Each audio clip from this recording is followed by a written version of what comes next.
Hi, my name is Ciaran. I'm an economic historian specialising in Ireland since independence. I'm particularly interested in how economies like Ireland have achieved extraordinary economic growth and the social benefits and limits of that growth. I'm also really interested in economic crises and how to avoid them. My first book was based on my doctorate. It's entitled Policy Failures in the Irish Economic Crisis. It examines why most observers of the Irish economy were so unprepared for the economic crash.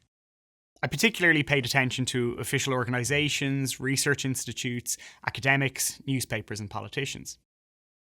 There's already a lot of myth around that period, but it's clear that only a handful of people issued meaningful warnings about the property market, and essentially nobody was sufficiently worried about the banks.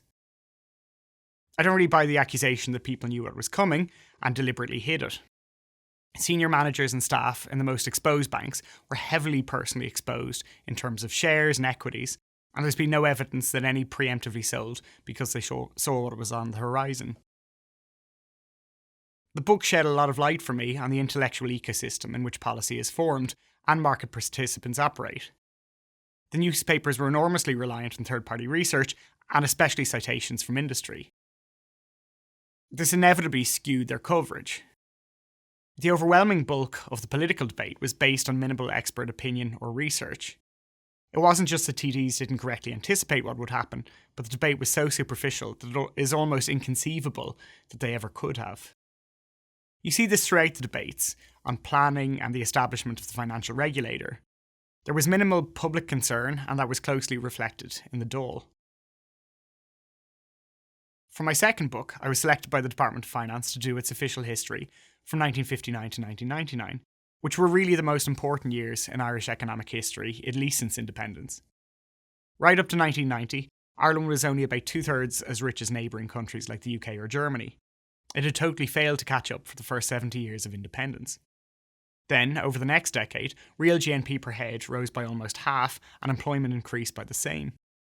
It was an historic, once-off convergence on Western European living standards, which is totally unrepeatable. The origins of this go back to 1956, when Ireland first introduced corporate tax reliefs for manufacturing exports. On its own, that really wouldn't have mattered very much. With a few notable exceptions, domestic firms took very little advantage. The key was joining the European Economic Community back in 1973. This opened the potential for US firms to use Ireland as an export base to the massive European market, which really only took off fully 20 years later in the 1990s. The fascinating thing is this was a policy mix which nobody wanted. The Department of Finance wanted to join the EEC, but it opposed the tax breaks, while the Department for Industry and Commerce introduced the tax breaks, but fought to retain tariffs and quotas, which would have effectively kept us out of the EEC. We easily could have missed the boat in foreign investment, which would just have gone somewhere else. In many ways, we're living in a very unlikely future. My core focus area at the moment is my new book on material well-being over the past century. Across many metrics, Ireland's a vastly better place to live in than it was 50 years ago, particularly in terms of metrics like longevity, infant mortality, educational attainment, and discretionary income.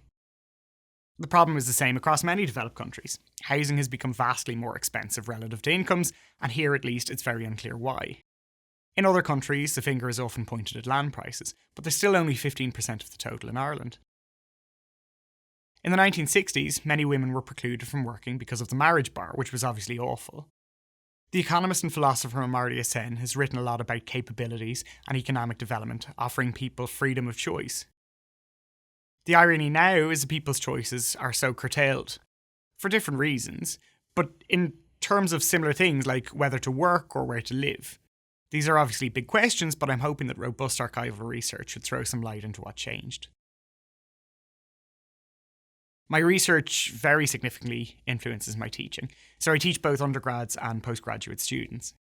What underpins all of my teaching is that the vast majority of humanity has lived on the equivalent of a few €100 a year in conditions that all of us would consider intolerable.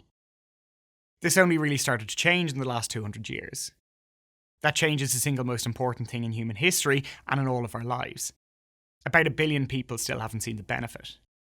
If you use this as a starting point, you really see the world, society, and your own life very differently. At its core, this is about technological change and economic policy.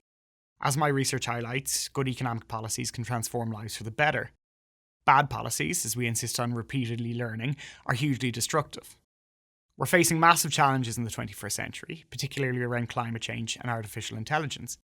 Achieving optimal solutions is entirely within our collective gift, but it does take a historical perspective to see the real purpose of growth and technological innovation.